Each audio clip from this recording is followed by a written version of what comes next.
There was a time when exposing your hardwood floors meant you just couldn't afford wall-to-wall carpeting. Not anymore. Hardwood floors are definitely in. And today there are so many wood and stain color choices, hardwood floors can suit any decor.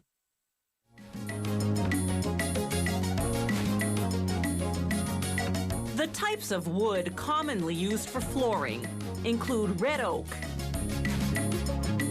beech,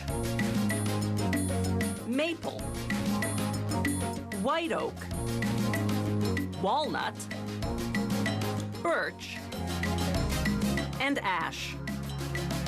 As soon as the wood arrives from the sawmill, workers at the floor factory stack it on racks, then pile the racks floor to ceiling in a dryer that's the size of a large barn. There, large fans circulate hot air around the racks. The wood's moisture content is between 40 and 60% depending on the season. When that drops to about 7%, the wood is ready to come out. This drying process takes anywhere from 10 days to a month. The length of time varies because some species dry out much slower than others. The wood is in random lengths and widths, so the first step after drying is to cut it to standard sizes. On the way to the rip saw, the planks pass under an optical device called an optimizer. In mere seconds, it reads the dimensions of each plank and sends that information to a computer. The computer calculates the greatest number of standard-sized pieces that can be cut from the plank, then guides the rip saw to cut accordingly. This maximizes the yield and limits waste. Flooring is made from medium quality rather than top quality lumber to keep prices competitive. As the pieces exit the saw, workers manually cut out any large knots or other defects, weak points at which a piece could potentially snap and jam up the equipment. The pieces now travel to a machine called the molder. Its revolving steel knives spin at a rate of 6,000 rotations per minute, carving a tongue down one side of each piece and a groove down the other.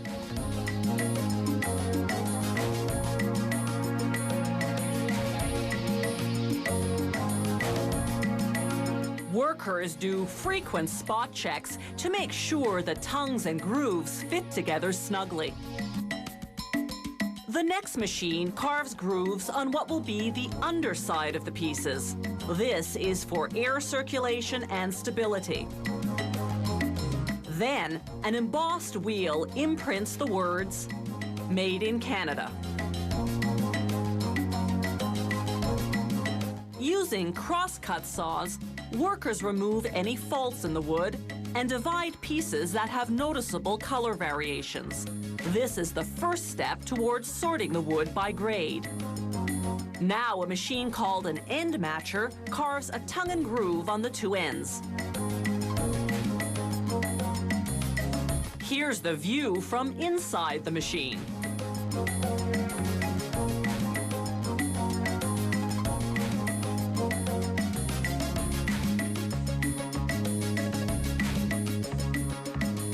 Workers check once again for faults. Then, assessing quality and color, sort each piece by grade. This will be pre-finished flooring, so the pieces now run through a sander to prepare them to receive 8 coats of varnish.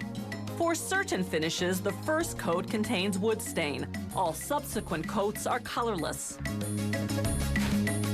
Between each application, ultraviolet lamps dry the varnish in just a few seconds. As the flooring exits the last drying oven, it's ready for packaging.